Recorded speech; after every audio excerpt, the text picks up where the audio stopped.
Okay, so if you had to name, say, most important filmmaker of the last 50 years, you'd probably come up with a whole list of incredible directors, right?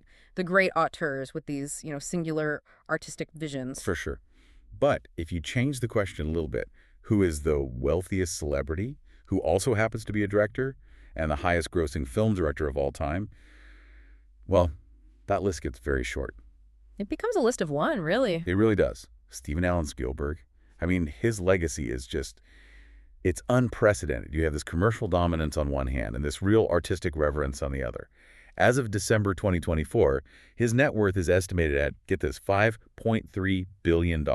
That's just a staggering number. We're not just talking about a successful director. We're talking about the person who literally built the modern blockbuster from the ground up. He's the architect. He fundamentally changed how movies work, both commercially, with marketing and distribution, and artistically. He proved that massive entertainment could also be really, really profound. And that's our challenge for today, isn't it? We have this mountain of source material covering his entire life, his entire career. So our mission is a real deep dive. We're going to cut through that huge volume of work to find the critical moments, the turning points, his signature techniques, and, the surprisingly personal history that explains why he became, well, arguably the greatest filmmaker in history. Yeah, and the sources give us this amazing chronological and thematic summary. It covers everything from his childhood films, these little 8mm movies, all the way to his new stuff in streaming and theater. It's a huge journey, but the connections between his early life and his later masterpieces are just startlingly clear when you lay it all out. And the recognition he's gotten from, outside the Hollywood bubble is something else entirely. I mean, we're talking about the AFI Life Achievement Award way back in 1995, the Presidential Medal of Freedom in 2015. And, this was fascinating, an honorary knighthood from the UK in 2001. Now, he's not a British citizen, so he can't be called Sir Stephen, but he is a KDE, a Knight Commander of the Order of the British Empire. Which just shows that his influence goes way beyond movies, right? It's cultural, it's historical, it even touches on public policy. Absolutely. And then just last year, in 2023, he got the first ever Time 100 Impact Award in the U.S. This isn't just celebrating a director, it's recognizing a cultural force. So where did all of this drive, this massive career, actually begin? I think we have to go right back to the start, to the formative roots of this filmmaking obsession. So Steven Spielberg was born in Cincinnati, Ohio. That was December 1946. But he mostly grew up in the suburbs of Phoenix, Arizona. And to really understand the two sides of his filmmaking, the huge spectacle and the deep sentiment, you just have to look at his parents. That mix of art and science, right? Tell us a bit about that. Exactly. His mother, Leah Adler, she was a classically trained concert pianist. Later on, she ran a kosher Gary restaurant. She was the artist, the free spirit. Then his father, Arnold Spielberg, he was an electrical engineer. A real pioneer, actually, who was deeply involved in early computer development. The sources make it really clear that his dad's interest in science and, futuristic tech, that's what fed Spielberg's lifelong fascination with sci-fi and aliens. But his mother's artistic side gave his work its heart. Its emotional, childlike core. Yes. It's the perfect storm for a filmmaker who can give you the insane technological complexity of a film like Minority Report, but also the profound emotional warmth of E.T. It makes perfect sense. And his first real connection to film, that pivotal moment, came really early, and it was rooted in, well, terror, actually. He was 6 years old, and his parents took him to see Cecil B. DeMille's The Greatest Show on Earth. Right, he thought he was going to see an actual circus, but that train crash scene just terrified him. It did. But what's so telling is how he dealt with it. I mean, most kids would just hide, right? Spielberg, at age 12, decides to conquer that fear by recreating the crash. He used his Lionel trains and filmed the whole thing with his 8mm camera. And in that moment, he realized it wasn't just about the spectacle, it was about the power of editing. Precisely. He remembered that, the trains just going around the track was boring, but once he staged the wreck, he realized, and I'm quoting here, I could cut the film lots of different ways and look at it over and over again. Oh, wow. The sources really emphasize this. His very first home movie showed this deep instinctual grasp of film language. He understood he could control emotional experiences, fear, excitement, through the technical craft of editing. He was learning this stuff before he was even a teenager. He was incredibly prolific, too. He got his Boy Scout photography merit badge by making a 9-minute Western, an 8mm film called The Last Gunfight. And then at 13, he upped the ante. He made a 40-minute war film with his classmates called Escape to Nowhere. It actually won first prize in a statewide competition. He made something like 15 to 20 of these little 8 millimeter adventure films as a teenager. This was his film school. And he was also absorbing everything he watched in Phoenix. He talked about seeing Kurosawa's films, Rashomon and The Seven Samurai, which you can totally see influencing the scale and action in his later work. For sure. But all the sources agree on the one film that was his true North Star. David Lean's Lawrence of Arabia. The 1962 classic. Yeah. Spielberg himself calls it the film that set me on my journey. He says he's seen it more times than any other movie. That totally tracks. Lawrence of Arabia is the blueprint for combining this huge, overwhelming scale with a really complex personal drama. It's exactly what he's aiming for in something like War Horse or the Indiana Jones movies. And moving from his external influences to his internal ones, we have to talk about the huge significance of his Jewish heritage and the family upheaval he went through.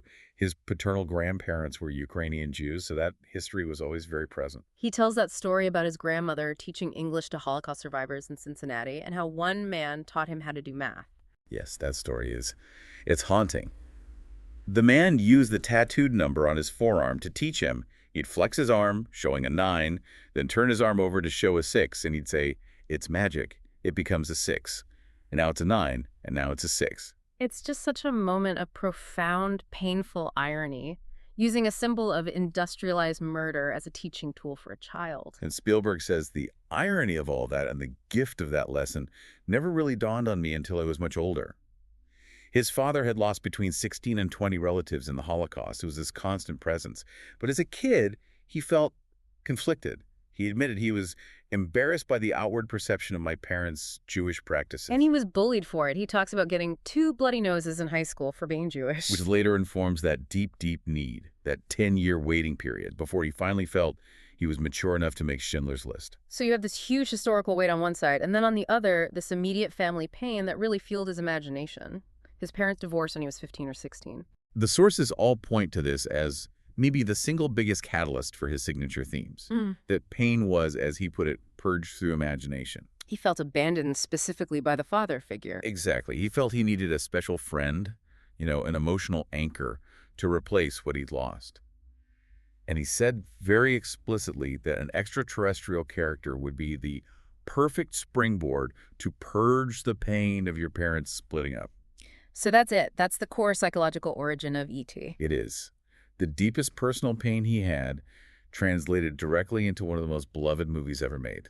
And you can't forget his mother's influence in all this, Leah. He described her as having a huge, adventurous personality. He said she saw herself as Peter Pan. The kid who never wanted to grow up. And that spirit, that sense of youth and flight and adventure and wonder, it is literally woven into the DNA of so many of his films, from Hook to Close Encounters. His parents were the blueprint, the engineer father building the spectacle, and the Peter Pan mother providing the emotional engine to make it fly. So when we get to his actual career launch, it's such a classic Hollywood story of pure hustle. And maybe the biggest surprise is that the most successful director ever was rejected by the best film schools. Right, he applied to USC's film school, which was the place to be, but they rejected him twice because his grades were just mediocre. So he ended up at Cal State, Long Beach instead. But his real education, well, it didn't come from a classroom. No, it came from him just being incredibly bold at Universal Studios. It's a great story.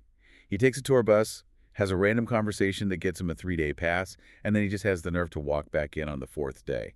The guard recognized him and just waved him through. He just established residency. He became an unofficial apprentice for the next 2 months.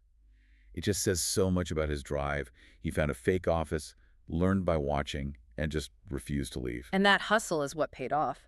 Universal execs saw his 26-minute short film, Amblin. It's a 35-millimeter film about 2 hitchhikers with no dialogue. And they were so impressed that the vice president, Sidney Sheinberg, offered him a 7-year directing contract. Which meant he had to drop out of Long Beach, making him the youngest director ever signed to a long-term deal with a major Hollywood studio. He basically traded his college degree for a master-level apprenticeship where he was guaranteed to work. But speaking of that degree, he did eventually go back to Long Beach in 2002 to finish his Bachelor of Arts. And to complete his requirements, he submitted Schindler's List as his thesis project. That's the ultimate mic drop, isn't it? But before all that, there's one more really important early lesson that shaped his whole visual style. The famous meeting with director John Ford. Oh, yeah, the sources detail this perfectly. Ford is in his office, surrounded by these framed landscape paintings, and he points to them and asks the young Spielberg, "Where's the horizon?" And then Ford explains the difference. Yes, he taught him this fundamental rule of cinematic composition. He said, when you're able to distinguish the art of the horizon at the bottom of a frame or at the top of the frame, but not going right through the center, when you can appreciate why it's at the top and why it's at the bottom, you might make a pretty good picture maker. That's an entire masterclass in one sentence. It's all about perspective, about separating the human from the vastness of the world. And you see that single lesson in his framing throughout his entire career, from the deserts and raiders to the ocean in Jaws. So with that 7-year contract from Universal, Spielberg dives into television. And this really was his boot camp. A grueling, fast-paced, but incredibly practical apprenticeship. And his professional debut was directing a segment for Rod Serling's Night Gallery in '69. It was called Eyes, and it starred the legendary Joan Crawford. He was, in his early 20s? He was. And he immediately ran into skepticism from the studio execs because he was so young. They made him simplify some of his more ambitious camera ideas. But Joan Crawford, she saw something in him. She wrote these notes to Serling about his unique intuitive inspiration, and that really helped him get his footing. So for the next few years, he was just grinding it out, directing episodes of shows like Marcus Welby, MD, The Name of the Game, and this is a big one, the first ever non-pilot episode of Columbo. Murder by the Book. And even though he later said he wasn't satisfied with the material itself, that period was absolutely vital. He was basically directing a small movie every couple of weeks. It's where he tested out camera moves, learned pacing, and figured out how to manage big personalities. It was the perfect training ground. And all that technical practice really came to a head with the TV movie Duel in 1971. Duel was based on a Richard Matheson story about this regular guy, a salesman, who gets stalked on the highway by this massive, anonymous tanker truck. It's a very simple premise, but Spielberg's direction just milks every drop of tension out of it. Yeah. He turns that truck into this kind of supernatural metal monster. And the executives saw its potential immediately. After it aired on TV, Universal actually gave it a theatrical release internationally, so that was his real debut as a film director. And it still holds up. The critic David Thompson praised it for being this compelling spiral of suspense. It's pure cinematic dread, and it really shows the early signs of his ability to create suspense by suggesting something rather than just showing it, a technique he was about to perfect. His official theatrical debut in the U.S. came in 1974 with The Sugarland Express, a much bigger film about a couple trying to get their baby back, which leads to this huge police chase across Texas. It did really well critically. It won Best Screenplay at Cannes, and the critic Pauline Kael wrote that Spielberg could be that rarity among directors, a born entertainer. But most importantly, it was the start of his decades-long collaboration with the composer John Williams. The beginning of a legendary partnership. Williams has scored all but, 5 of his movies since then? That's right. And that early commitment to a signature musical voice is just fundamental to who he is as a filmmaker. And then came 1975, the year that literally changed the entire film industry forever, the year of Jaws. The making of Jaws was just high-stakes chaos. It was based on a massive bestseller, so everyone knew the potential was huge. But shooting on the open ocean, it was a logistical nightmare. They were fighting the weather, the tides, salt water corroding the equipment. The shoot went over schedule by 100 days. Universal was threatening to shut it down constantly. And the mechanical shark, which they nicknamed Bruce, was a disaster. It was always breaking down, sinking. Yeah. But that mechanical failure, that ended up being the secret to the film's success. Right, his big aha moment. Yeah. Because he couldn't show the shark, he had to imply its presence. Exactly. He had to fall back on classic suspense techniques. The reactions of the victims, the underwater point of view shots, those iconic yellow barrels, and of course, John Williams' terrifyingly simple score. He said later that the broken shark actually resulted in a much better, scarier movie. It's just a perfect example of creative problem solving under extreme pressure. And the result was a cultural earthquake. Jaws set the domestic box office record, it made Spielberg a household name, and crucially, it created the summer blockbuster. Studios realized they could open a film wide, everywhere at once, and concentrate all their marketing. It changed the entire business model. It also won 3 Oscars for editing, score, and sound. And the ultimate praise came from the master of suspense himself, Alfred Hitchcock. He praised young Spielberg for thinking outside the visual dynamics of the theater, saying he was the first one of us who doesn't see the proscenium arch. That's a massive endorsement, a passing of the torch. It really was.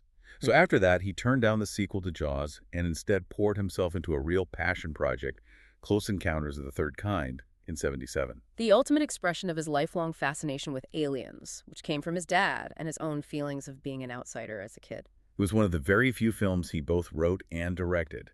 And to get that sense of visual wonder, he shot it on 65mm film, which gives you this incredible image quality. He even cast one of his own filmmaking heroes, Francois Truffaut, as the scientist Claude Lacombe. Close Encounters was another huge hit. It really cemented his reputation as the master of spectacle with a heart. But the pressure was building, and his next film, 1941 from 1979, which was this big action comedy, was his first real critical stumble. So was it just a genre problem, or was he maybe getting a little too big for his britches with the budget and creative freedom after two massive hits? A bit of both, I think. He admitted he wasn't comfortable directing comedy, which needs a kind of precision he hadn't really developed yet. Critics just called it a chaotic, conspicuous waste. It was just too big, too loud. But here's the thing about Spielberg's scale. Even his failures make money. Despite the criticism, 1941 still grossed over $92 million worldwide. So even a Spielberg flop was a global success, which really puts the 1980s into perspective. He was about to double down on everything that worked and just solidify himself as the world's biggest entertainer. The 80s kick off with another just monumental collaboration, Raiders of the Lost Ark in 1981. This came from a story by George Lucas and Philip Kaufman, and was a very deliberate homage to those old adventure serials from the 30s and 40s. And Harrison Ford as Indiana Jones became an instant icon. The movie was a masterclass in pacing and action. Huge box office, 5 Academy Awards. Roger Ebert's review really captured it, calling it an out-of-body experience. Then the sequel, Indiana Jones and the Temple of Doom in '84, it took a much, much darker turn. It was way more violent. And the criticism of its graphic content, the human sacrifice, the heart-ripping scene, it was so widespread that it actually led to a fundamental change in the movie rating system. Which is a huge legacy in itself. It directly led to the creation of the PG-13 rating, that middle ground between PG and R. Yeah. And Spielberg later admitted that the darkness of the film really reflected his own state of mind at the time. He said he was unhappy with the movie because it lacked his personal touches and love. But he came right out of that artistic darkness and delivered his biggest phenomenon yet, E.T. the Extra-Terrestrial in 1982, which was just the purest expression of all that childhood pain we talked about. It was a huge personal triumph, but also a production landmark. Because the story depended so much on the authentic emotions of children, Spielberg made a really interesting choice. He decided not to use his usual storyboards and to shoot the film roughly in sequence. So why was shooting in order so important for this one? He wanted the kids, and by extension the audience, to build a genuine relationship with the E.T. puppet over time. So their reactions, especially in that final emotional goodbye, would be completely real. He basically sacrificed some of his visual control for total emotional authenticity. And it worked brilliantly. The cultural impact of E.T. was just off the charts. It passed Star Wars to become the highest-grossing film of all time, making $700 million worldwide, 4 Oscars, including that iconic score from John Williams. But it went beyond just being a movie. It was screened for President Reagan at the White House. And get this, the character of E.T. was a finalist for Time magazine's Man of the Year. Wow, that shows you the level of saturation. This little alien had captured the public imagination like nothing else. And this era is also when Spielberg fully becomes more than just a director. He's now a central power in Hollywood. David Thompson observed that the Spielberg of the 80s seemed more an impresario or a studio even than a director. Right. He founded Amblin Entertainment, named after his early short film, and just became this prolific producer. Amblin basically became the brand for all of the best 1980s kids' adventure movies. I mean, just look at the list from '84 to '90. You've got Gremlins, The Goonies, the massive hit Back to the Future, Who Framed Roger Rabbit. Yeah. The credit Steven Spielberg Presents became this seal of quality. He basically defined the style and the storytelling for an entire decade of popular movies. But not everything was a hit. His TV show, Amazing Stories, it struggled. It did, even though NBC gave him $1 million an episode and total creative control, which was unheard of. It just proved that sometimes even with a huge budget, the constraints of television were just too tight for his vision. This period is also when he made his first really deliberate move into serious adult drama. He started challenging his own brand. Yes. With The Color Purple in 1985, based on Alice Walker's novel, he was actually nervous about tackling pure character studies. But the film was a big success, critically and commercially. Roger Ebert named it the best film of the year. It got 11 Oscar nominations, including Best Picture. But controversially, he did not get a Best Director nomination. It was like the industry still wasn't ready to call the blockbuster king a serious artist. And that lack of recognition seemed to just make him more ambitious.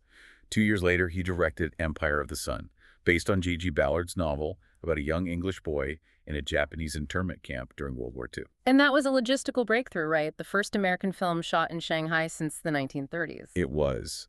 And the initial reception was a little mixed. Some critics felt his signature style, that sense of wonder, maybe downplayed the horror a bit. But looking back, it signaled a huge shift.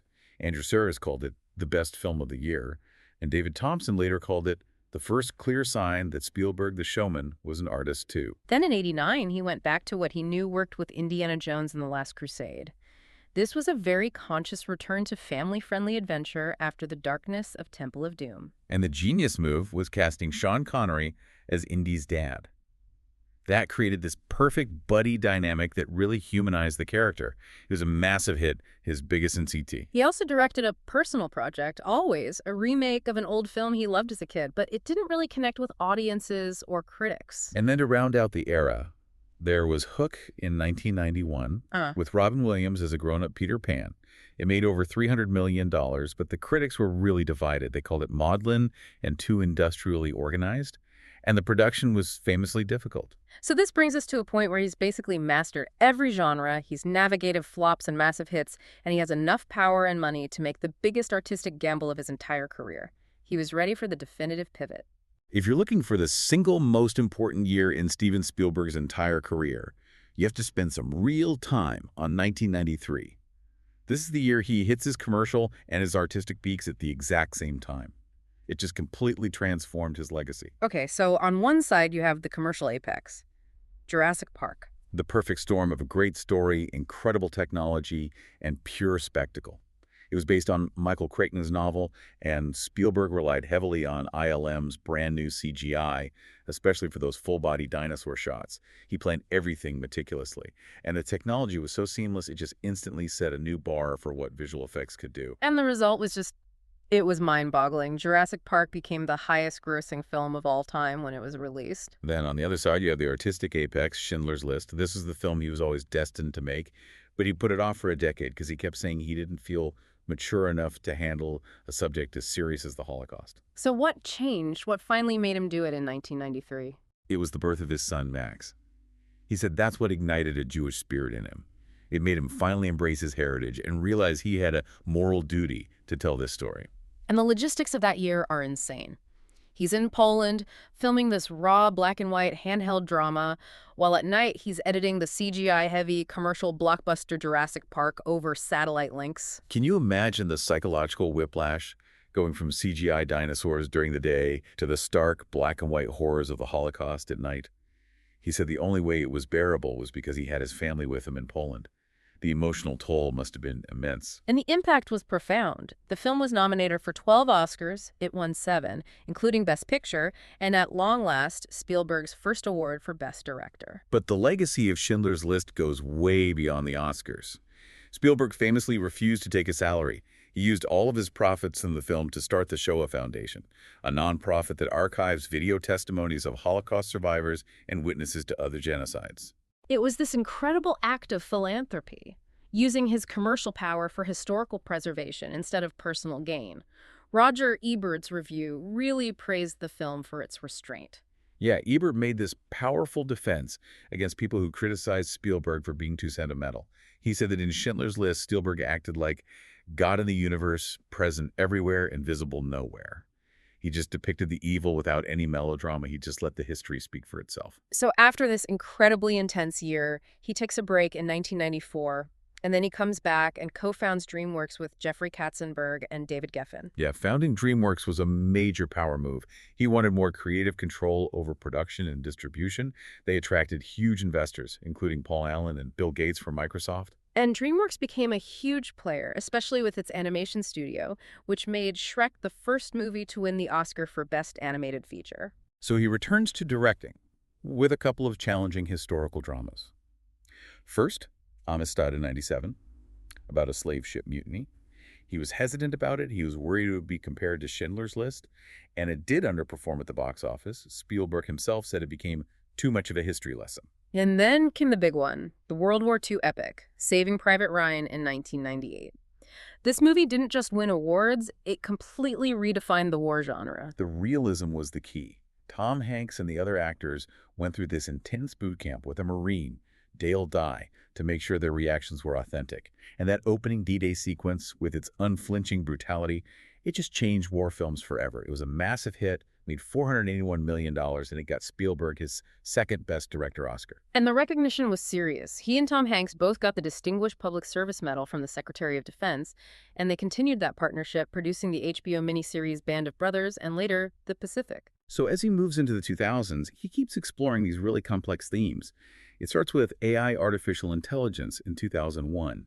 That was originally a Stanley Kubrick project, but Kubrick thought the story was closer to Spielberg's sensibilities. And that led to a really divided response, didn't it? Critics couldn't decide if it was a perfect hybrid of their styles or just a mismatch between Kubrick's coldness and Spielberg's sentimentality. Exactly. It confused some audiences, but critics like A.O. Scott called it the best fairy tale. The most disturbing, complex, and intellectually challenging film he had ever made. It really showed him pushing his own boundaries to honor another master's legacy. He followed that up with the sci-fi neo-noir Minority Report with Tom Cruise. That one was a huge critical and commercial success. Yeah, Ebert named it the best film of 2002. He praised Spielberg's craftsmanship and his focus on story and character above all the futuristic tech.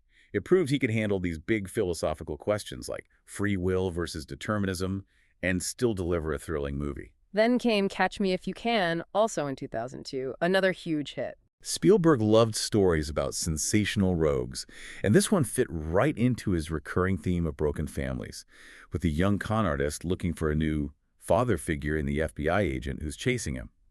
It's another brilliant example of him weaving his personal themes into big entertainment. And his 2005 film, Munich, based on the 1972 massacre, was one of his most controversial films ever. It explored the moral cost of revenge. And he knew he was walking an ethical tightrope. He was so cautious, he even sought advice from former President Bill Clinton before he made it. And despite the controversy, some critics felt the film's moral ambiguity was borderline anti-Semitic. It still got 5 Oscar nominations, including another one for Best Director. It just shows that even at the peak of his career, he was still drawn to these really challenging projects that forced the audience to think. He was. And he wrapped up that decade with another Indiana Jones film, Kingdom of the Crystal Skull, which made a fortune, and then the motion capture adaptation of The Adventures of Tintin. He was just moving so fluidly across all these different genres, using new technology, but always focusing on character and truth when he was tackling serious subjects, which really sets the stage for the next phase with all the historical dramas like War Horse and Lincoln. Exactly. Lincoln especially, which got 12 Oscar nominations. It showed his incredible skill at taking dense political history, which could be so dry, and making the backroom deals and moral struggles feel immediate and absolutely thrilling. Okay, so we've tracked the timeline of this just massive career. Now I think we need to zoom out a bit and look at the engine behind it all.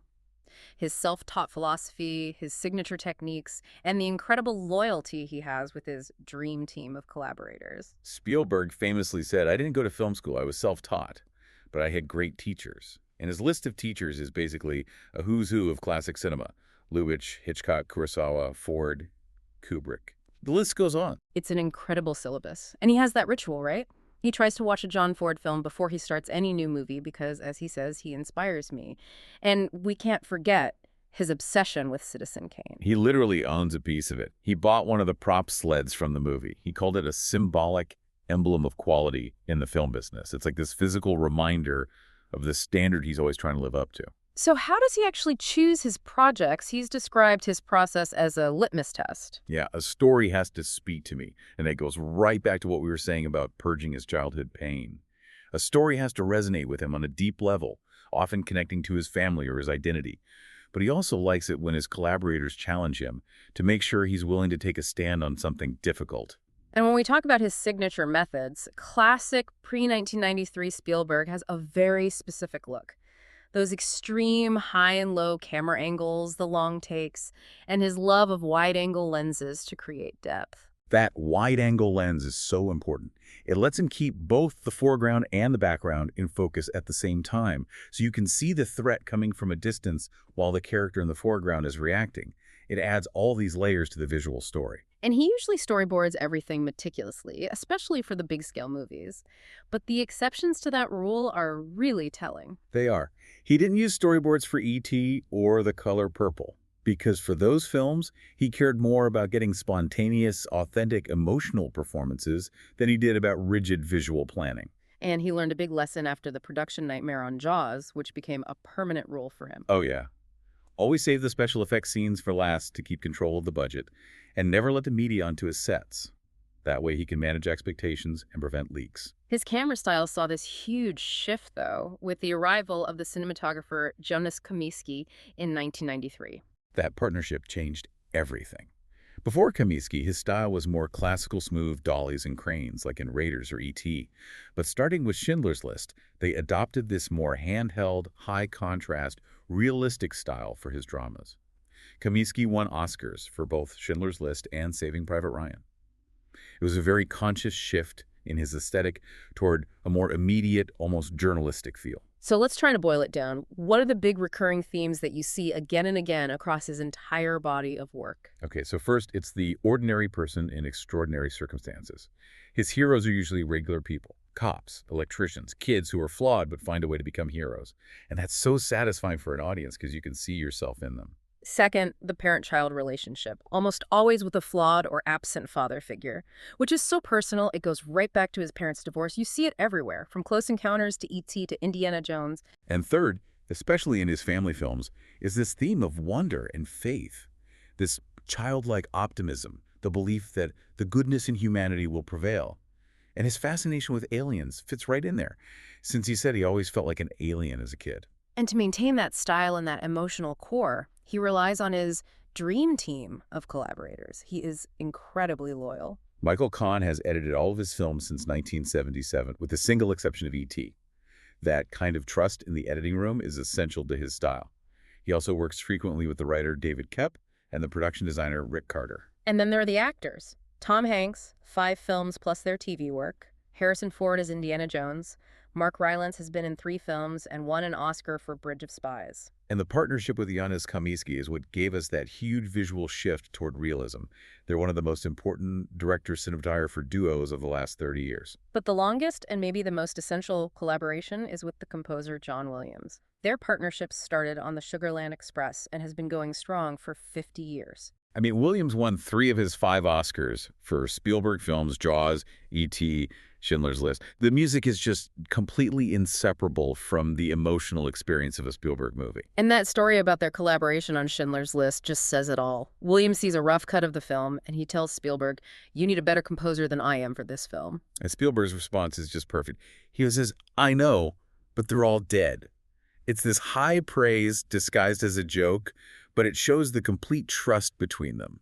Spielberg knew Williams was the only one who could give that film the emotional weight it needed. So as we get into the 2010s and beyond, Spielberg just keeps showing how fluid he is. He's concentrating more and more on historical dramas and literary adaptations, really leveraging his skill with huge casts and complex stories. He kept that historical focus going with films like War Horse in 2011 and Bridge of Spies in 2015, which got Mark Rylance that well-deserved Oscar. He also tackled these massive adaptations, like Roald Dahl's The BFG in 2016, which was his first Disney-branded film as a director, and then the super nostalgic sci-fi film Ready Player One in 2018. A really interesting pivot came with The Post in 2017, a very political film about the Washington Post and the Pentagon Papers. Huh? And Spielberg felt this incredible urgency to make it immediately.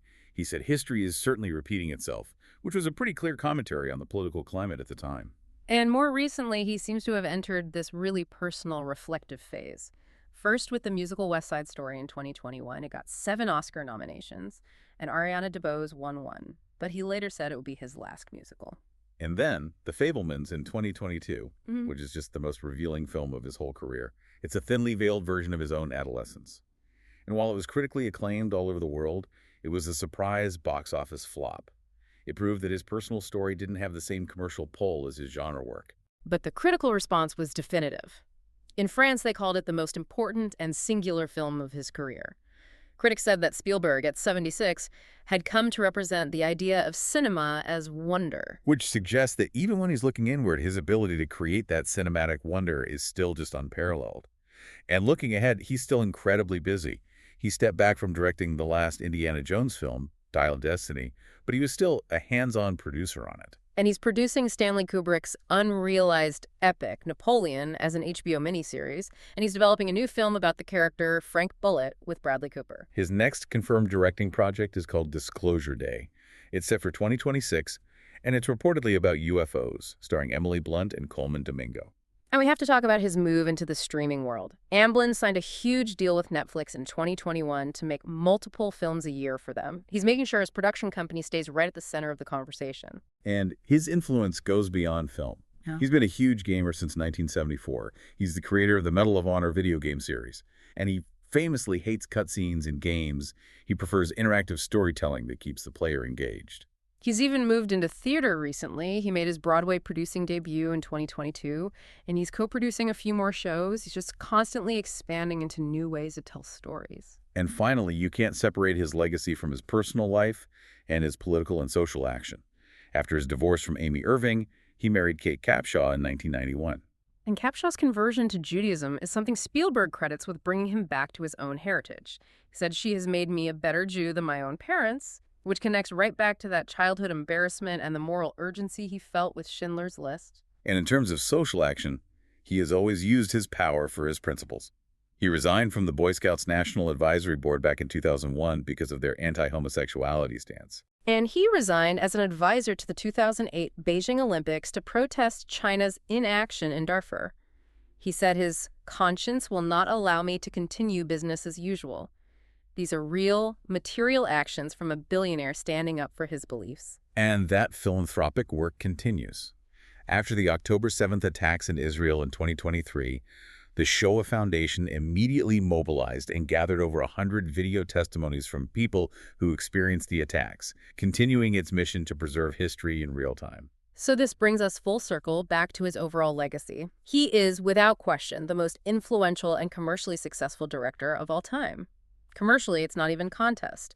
3 of his films, Jaws, E.T., and Jurassic Park, all became the highest-grossing film ever when they were released. And 7 of his films are in the National Film Registry, which cements their cultural importance. And while some critics, like Peter Biskin, have accused him of infantilizing the audience with sentimentality, Roger Ebert's defense, pointing to the Shoah Foundation, makes a powerful case for the moral depth of his work. He didn't just make movies. He taught a whole generation of filmmakers how to make movies. He influenced everyone from Peter Jackson to Jordan Peele. So what does it all add up to? We've tracked his journey from a kid recreating train crashes to a global mogul who redefined entertainment and used his power for historical preservation. We've seen how his personal history, the divorce, his complex relationship with his Jewish identity directly fueled his most iconic work, like E.T. and Schindler's List. He's the ultimate example of how the most personal story can become the most universal. And we established that one of his most consistent themes is putting ordinary people in extraordinary circumstances. And he's always looking for wonder, faith, and the unknown, which is so often represented by aliens. Which brings us right back to the future. Right. We know his next directing project, Disclosure Day, is reportedly about UFOs. This is a direct line back to his sci-fi roots and even deeper to his earliest emotional wounds. So we'll leave you, the listener, with this final thought for this deep dive.